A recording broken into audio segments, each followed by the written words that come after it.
wa hadzal misal, semua amal itu ya ada dua kemungkinan ini ya. Setiap amal, kalau di sini dicontohkan kan hijrah. Tidak hanya hijrah, semua amal ya, itu juga ada dua kemungkinan ini. Ada kalanya dia ikhlas karena Allah Subhanahu wa taala, ada kalanya dia untuk selain Allah Subhanahu wa taala, baik dunia ya, berupa harta ataupun berupa wanita ya. Setiap amal tuh ada ya dua hal ini, yang ada kalanya ikhlas, ada kalanya tuh ya selain Allah Subhanahu wa taala ya. Maka kemudian di sini ya dinukilkan pula beliau mengatakan fa akhbaru Nabi sallallahu alaihi wasallam ya anna hadhihi hijrah takhtalifu bi ikhtilafin niyat wal maqasid biha ya. Hijrah satu amalan yang dilakukan oleh seseorang tapi terkadang niatnya berbeda. Niatnya berbeda, tujuannya berbeda ya. Beliau mengatakan faman hajara ila daril Islam hubban lillahi wa rasulih wa rahbatan fi ta'allumi dinil Islam wa idhari dinihi haitsu kana ya'juzu anhu ila fi dari syirk fahada huwal hajir ila Allah wa rasulih haqqan ya. Barang siapa yang hijrah ke negeri Islam karena rasa cintanya kepada Allah Subhanahu wa taala dan rasulnya, dan karena keinginannya untuk mempelajari agama Islam dan untuk menolong agamanya yang mana dia lemah, tidak bisa menegakkan agamanya di negeri syirik ya, maka ini adalah orang yang hijrah kepada Allah Subhanahu wa taala secara hakiki ya, secara hakiki ya. Artinya dia betul-betul niatkan untuk Allah Subhanahu wa taala. Annahu hasala lahu manawahu min hijratihi ila Allah wa rasulih, maka dia akan memperoleh ya, apa yang dia niatkan ya, ketika hijrahnya itu kepada Allah Subhanahu wa taala dan rasulnya ya, dia akan mendapatkan ya hidayah, kemudian pahala ya di sisi Allah Subhanahu wa ta'ala ya. Tetapi ya, kebalikannya ya, kata Imam Rajab wa man kanat hijratuhu min dari syirki ila dari Islam li talabi dunya yusibuha aw imra'atin yaqihuha fi daril Islam fa hijratuhu ila ma hajara ilaihi ya min dzalik ya. Dan orang yang hijrahnya dari negeri kesyirikan ke negeri Islam untuk mencari dunia ya, atau untuk menikahi seorang perempuan di negara Islam tersebut, maka hijrahnya sesuai dengan apa yang dia niatkan ya. Dia akan mendapatkan apa yang dia inginkan ketika dia melakukan hijrah tersebut. Kalau yang pertama maka dia seolah-olah seperti tajir, kata Al-Imam Rajab ya, seperti pedagang. Adapun yang kedua seperti orang yang sedang meminang perempuan ya. Dan keduanya tidak disebut sebagai orang yang hijrah, kata Al-Imam Rajab hafizallahu ta'ala rahimallahu ta'ala ya. Keduanya tidak dianggap sebagai seorang yang berhijrah. Artinya amalannya tidak diterima ya. Amalannya tidak diterima ya. Bahkan di sini ya, kata Syekh Abdul Muhsin hafizallahu ta'ala, beliau melanjutkan penjelasannya di sini ketika disebutkan Nabi mengatakan ilama hajara ilai. Kalau ketika hijrah kepada Allah kan fa hijratuhu ilallahi wa rasulih balasannya. Tapi ketika di dunia yusibuha aw imra'atin yankihuha, Nabi menutupnya dengan fa hijratuhu ila ma hajara ilai. Nabi tidak menyebutkan tadi tujuannya langsungnya.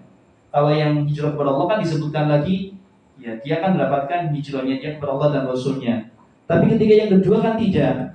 Kata Syekh Abdul Muhsin ya, di sini ada isyarat tahqirun lima talabahu min amri dunya wastihanatun bihi. Di sini ada istilahnya ya sindiran ya, atau di sini ya merendahkan unsur ketika seseorang itu niatnya tidak untuk Allah Subhanahu wa taala ya.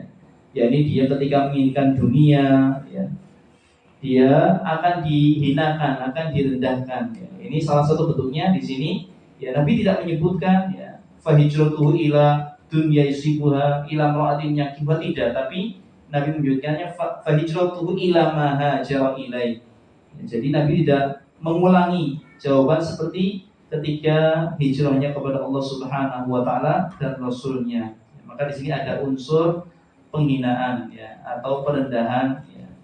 Artinya orang yang mereka niat hijrahnya itu tidak kepada Allah Subhanahu wa taala, pada hakikatnya mereka adalah orang-orang yang terhina di sisi Allah Subhanahu wa taala. Terhina di sisi Allah Subhanahu wa taala. Dan kita kiaskan kepada semua ibadah yang kita lakukan. Tatkala kita melakukan ibadah di situ, kita tidak niatkan kepada Allah Subhanahu wa taala, ya sebenarnya kita terjatuh ke dalam kehinaan, ya, terjatuh ke dalam kehinaan. Waliyadzubillah. Baik.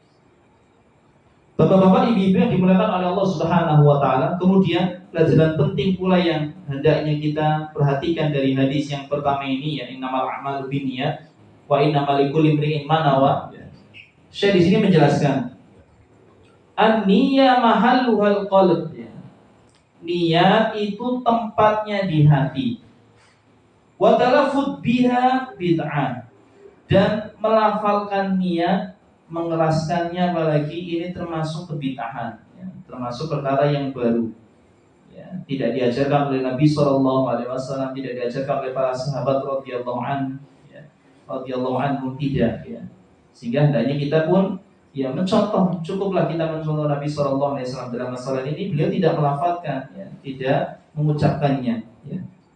Fala yajuzu talaffuz binniyat fi ayyi qurbati minal qurab, ya, kata Syekh Abdul Muhsin, tidak boleh mengucapkan niat di dalam semua amal taqarrub, amal ibadah, ya, yang kita, ya, ingin mendekatkan diri kepada Allah Subhanahu wa taala, baik salat, puasa, ya, ya, dan semuanya amal-amal ibadah, ya, di situ tidak perlu diucapkan niat, dikeraskan, ya, karena niat itu tadi mahalul qalb, tempatnya itu di hati. Tapi kemudian Syekh Muslim mengatakan di sini, illa fil haji wal umrah, kecuali dalam ibadah haji dan ibadah umrah. Ini ada pengecualian, ya, ibadah haji dan umrah. Kata Syekh Muslim, dia mengatakan falahu ayyusammi fi talbiyatihi manawahu min kiranin au ifradin au tamattu'in.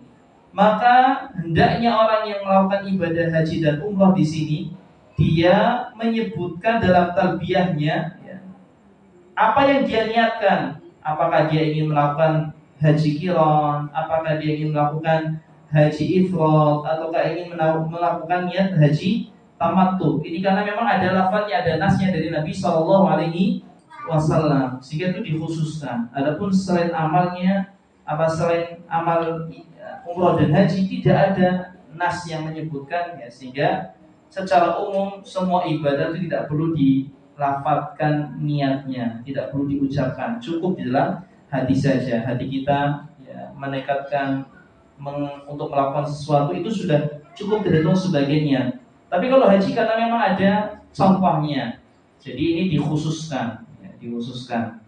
Ya, maka di sini ketika haji, kata Syekh Abdul Muhsin, ya, fa yaqulu labbaik Allahumma umratan wa hajjan. Kalau orang hajinya qiran, maka ketika dia ihram, pakai baju ihram, kemudian dia talbiyah, dia mengucapkan labbaik Allahumma umratan wa hajjan. Ya Allah, penuhi panggilanmu untuk melakukan ibadah umrah dan haji. Ini kalau qiran, ya. Atau labbaik hajjan, atau ya Allah, aku penuhi panggilanmu untuk melakukan ibadah haji, kalau haji saja, ya. Haji ifrad, ya. Atau labbaik Allahumma umratan, atau labbaik Allahumma umrah, ya Allah, penuhi panggilan untuk melakukan umrah. Ini kalau dia ingin melakukan umrah, ya, umrah saja. Ini terkait dengan niat, ya, ketika ihram, apakah mau haji qiran, haji ifrad, atau haji tamattu, ya. Hanya saja kalau kita orang Indonesia kebanyakan kan hajinya tamattu, ya. Rata-rata kita, ya, jamaah haji dari Indonesia itu melakukan hajinya tamattu, ya, tamattu, ya. Kecuali yang mungkin kloter-kloter terakhir biasanya itu qiran. Kalau yang datangnya itu sudah mendekati tanggal 8, ya, biasanya qiran mereka, ya, tidak tamattu, ya. Dan ini adalah salah satu jenis pelaksanaan ibadah haji modelnya, ya. Kalau qiran kan kita datang ke sana, ya, jadi melakukan tadi, ya, niat, ya, ketika ihram, kemudian manasiknya satu, itu kalau qiran. Umroh dan haji digabung menjadi satu manasiknya. Tapi kalau ifrad itu hanya niatnya satu dan manasiknya cuma satu. Tapi kalau tamattu, maka di sini adalah niatnya ada dua, ya, niat umroh dan haji. Kemudian manasiknya juga dua, manasik umroh terlebih dahulu, kemudian nanti melanjutkan manasik haji di tanggal 8. Ini biasanya kalau orang yang datangnya masih jauh dari tanggal 8 Dzulhijjah, itu biasanya menggunakan tamattu ya.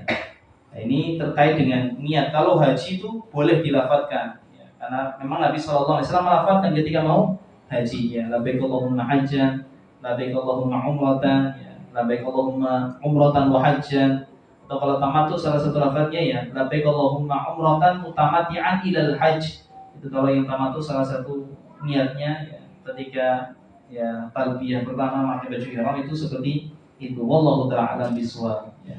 Dan pelajarannya di sini bahwasanya niat itu tidak perlu diucapkan, tapi cukup di dalam hati, kecuali dalam ibadah haji karena ada nasnya. Nabi SAW mencontohkan. Tapi dalam semua ibadah ya maka cukup dalam hati, dan ini insya Allah yang lebih mudah dan sesuai dengan prinsip agama Islam. Maksudnya agama Islam itu agama yang mudah ya. Inna dina yusrun ya. Bahwasanya agama Islam itu agama yang mudah, wala yushaddatin illa ghalabah, dan tidaklah ada orang yang memperberat diri dalam beragama kecuali dia akan kalah sendiri, akan menjadi futur, akan menjadi malas ya, ketika dia memperberat diri. Maka hendaknya kita mengambil kemudahan yang ada di dalam agama Islam yang mulia. Dan dalam masalahnya tadi ya, Nabi SAW tidak mencontohkan pelafalan niat, jadi cukup di dalam hati saja itu sudah sah ya, dan tidak perlu diucapkan ya. Karena betapa banyak ya zaman sekarang ketika orang itu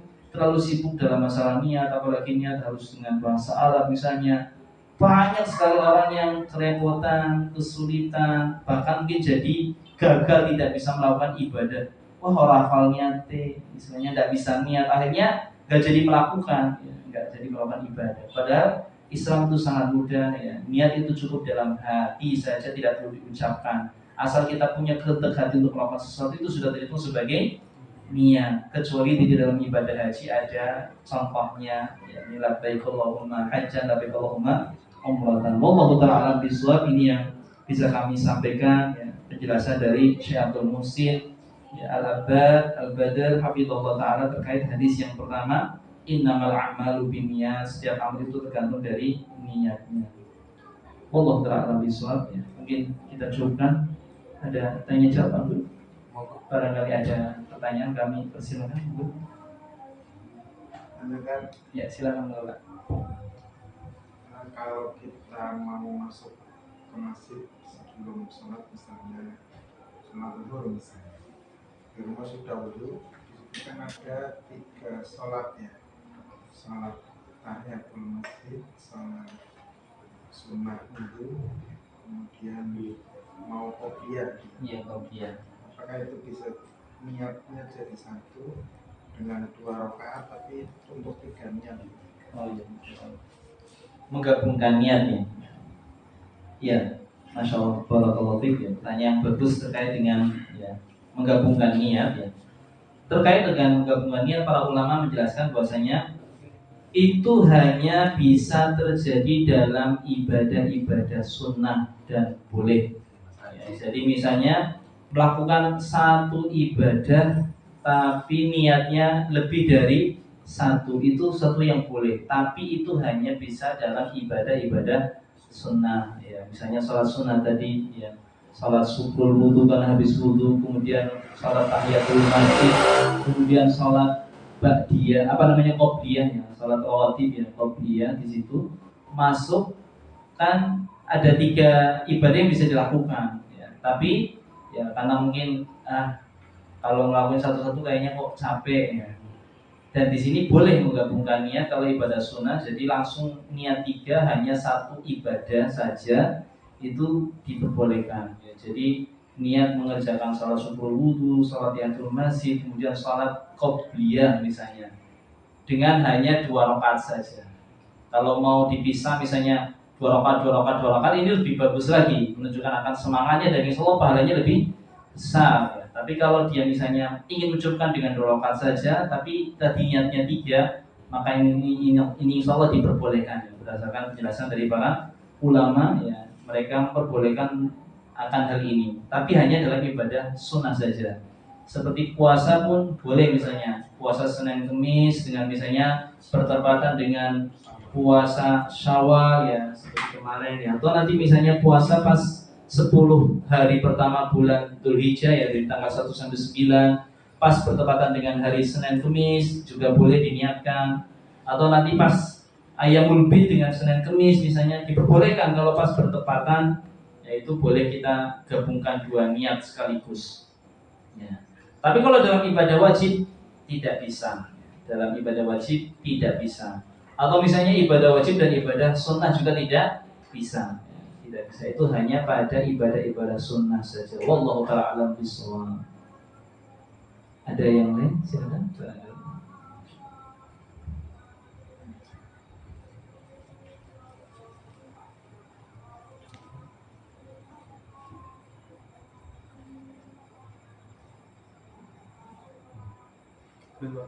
Ya, silakan. Saya tanya dengan tadi yang memperhatikan masalah niat. Kan ada di kita itu ya, sebelum beramal, terus saat beramal, sama setelah selesai beramal. Yang saya tanyakan adalah ini, untuk yang misalkan kita melakukan sesuatu yang tadi ada kaitannya dengan ibadah dengan Allah ya tidak. Misalkan waktu pertama kita sudah niat, terus di tengah-tengah itu kita lupa gitu, istilahnya lupa bahwa ini itu amalan untuk Allah gitu ya. Iya. Artinya terus melenceng pas. Iya pas tengah-tengah. Nah itu gimana tuh? Maksudnya balik kemarin dari awal terus itu yang terakhir adalah setelah selesai beramal. Iya. Itu maksudnya itu introspeksi diri apa waktu akhir-akhir waktu kita beramal kita harus meluruskan niat kembali gitu kan? Baik, barakallahu fiik ya, pertanyaan terkait tentang niat ya, bahwasanya hendaknya kita senantiasa menjaga niat kita sebelum, saat dan juga setelah beramal. Ya maksudnya di sini ya, ketika di tengah-tengah ya, yang mana kadang-kadang namanya kita manusia itu digoda oleh syaitan ya. Bisa jadi akhirnya niat kita tersusupi ya, kita teralihkan ya. Awalnya niat ikhlas lillah, ketika tengah-tengah sholat tuh terbesit niat yang lain misalnya, apalagi mungkin ketika sholat ya, kemudian kok ada orang yang kita anggap punya kedudukan di hadapan kita misalnya, akhirnya kita kok jadi memperbagus sholat karena tadi tujuannya agar dipuji oleh orang ya, misalnya akhirnya jadi ria di situ ya. Itu mungkin terjadi ya, bisa saja ya. Dan kita sebagai seorang muslim ya, ketika mendapati hal tersebut ya tadi seperti yang kita sampaikan, hendaknya kita jaga niat kita luruskan. Artinya kalau menyimpang dari itu bisa saja terjadi. Tugas kita adalah membalikkan lagi ke relnya. Kalau misalnya kok nyimpang ya kita tarik lagi agar kembali ke jalannya, agar lillahi ta'ala. Ketika terbesit dalam ya, ibadah kita kok ada tujuan ya, misalnya biar nanti ada atasan saya nanti biar dinaikkan jabatannya misalnya karena dinilai misalnya kayak gitu kan. Akhirnya dia sholatnya berbagus kan akhirnya rusak ya. Maka tugasnya adalah membalikan. Dan ini memang butuh perjuangan berat. Ya makanya sampai-sampai Al-Imam Sufyan Ats-Tsauri mengatakan ya, ma'alajtu syai'an asyadda min niyati. Tidaklah aku mengobati sesuatu yang lebih berat dibandingkan dengan niatku. Jadi mengobati niat, betulin niat itu perjuangan yang berat. Ya. Para ulama pun menyadari hal tersebut, mengatakan hal tersebut. Dan kewajiban kita ya tadi ya, berusaha untuk meluruskan niat. Ketika menyimpang kok lagi beramal kok menyimpang ya, maka hendaknya kita tarik kembali. Dan insya Allah itu masih bisa, masih memungkinkan ya. Tapi yang berat lagi kalau setelah beramal, kan sudah selesai beramal ya, sudah beramal selesai, kita juga dituntut untuk senantiasa menjaga keurusan niat kita. Jangan sampai kita akhirnya ya sudah selesai ya, alhamdulillah kita bisa jaga awalnya niat apa lillah, kita ngerjakannya lillah. Ketika perjalanan menyelesaikan pun kita lurus terus ya lillahi ta'ala. Ketika setelah selesai pun kita harus jaga lillahi ta'ala. Jangan sampai kemudian kita istilahnya masuki unsurnya di situ. Seperti setelah selesai beramal kita jadi ria, kita ceritakan ke orang lain amal kita agar dipuji oleh orang lain, atau kita ceritakan kepada orang lain yang mana itu mungkin atasan kita supaya nanti atasan kita anggap kita orang yang baik dan kita akhirnya diperhatikan dan dinaikkan jabatannya misalnya seperti itu, berarti kan ada keinginan untuk mendapatkan dunia istilahnya di situ. Jadi dia tidak mengharapkan lagi pahala dari Allah Subhanahu wa taala. Ya, keadaan yang demikian ini yang malah lebih berat karena sudah nggak bisa perbaiki. Kalau terjatuh ya wes berarti akhirnya hangus hilang. Kalau sebuah amalan sudah selesai kok kemudian kita sisipi unsur ria, kan sudah nggak bisa balikin amal lagi itu kan misalnya. Amalan tersebut nanti akhirnya jadi rusak. Ya. Ya, kalau itu dan kalau misalkan pas terakhiran kan kita misalkan amalan terakhir kita sudah rusak ini ya. Iya. Nah kan terus kita paling kan biasanya menyesal. Iya. Ya, ini terlalu sendiri lah itu gimana tuh? Iya betul, itu istilahnya kita jadikan bahan untuk muhasabah, introspeksi diri dan agar nanti jangan sampai kita terjatuh kembali. Dan ya solusinya ya agar kita mengamalkan amalan lagi yang lebih baik, memperbanyak amalan lagi. Kalau pahalanya gimana tuh? Pahalanya kalau yang sudah rusak, namanya sudah rusak ya sudah hilang rusak. Dan itu memang efek buruk dari ria ya. Tapi ya masih mending karena kalau ria itu hanya rusak pahala yang kita ada riaknya. Tapi kalau sampai syirik besar, kita menduakan Allah Subhanahu wa taala misalnya, langsung memang istilahnya kita beribadah kepada selain Allah Subhanahu wa taala, ini menghapus seluruh amalan. Tapi kalau syirik itu kan hanya menghapus amalan yang kita ada riya di situ. Ya, ada riya. Tapi walaupun demikian kan eman-eman ya sudah kesel-kesel. Istilahnya ketika tersusupi dengan dia akhirnya jadi hangus. Tapi di situ makanya ketika setelah selesai malah perjuangannya lebih berat lagi. Karena kalau sudah kesusupi nggak bisa benerin lagi karena sudah selesai. Ya cuman akhirnya ya tinggal memperbanyak amalan yang lain lagi supaya pahala kita juga ada. Jangan sampai hilang satu terus akhirnya meninggalkan semuanya, jangan. Tapi hendaknya kita cari penggantinya lagi dan tadi pertahankan agar niatnya itu ikhlas. Ya dan salah satu kiat ya tadi jangan sampai diperlihatkan kepada orang lain kecuali kalau tujuannya untuk memberi contoh ya. Misalnya memberikan keteladanan, tujuannya untuk keteladanan insya Allah itu nggak apa-apa. Tapi memang tipis rawan tersusupi ria, harus ekstra hati-hati ketika kita ingin tujuannya untuk memberi keteladanan, ya, menceritakan kepada orang lain supaya orang lain itu tergerak untuk mencontoh. Itu nggak apa-apa insya Allah, tapi harus ekstra hati-hati menjaga niatnya. Wallahu ta'ala a'lam. Ada yang lain? Barangkali satu lagi. Harus binikmah dengan ria itu memang Tipis. Iya. Artinya kalau kita kadang ingin memberikan motivasi. Cuman kalau kita sebagai orang yang melihat menyaksikan kan nggak boleh menghukumi. Oh ini cerita-cerita berarti nggak ikhlas ini, jangan. Itu kan urusan dia dengan Allah Subhanahu Wa Taala. Kalau kita yang mendengar ya cukup husnudzon saja. Seperti itu. Tapi ya urusan hati, urusan yang rusak. Iya. Cuman kalau kita sebagai orang yang melakukan kan ya tadi harus ekstra hati-hati menjaga niat kita.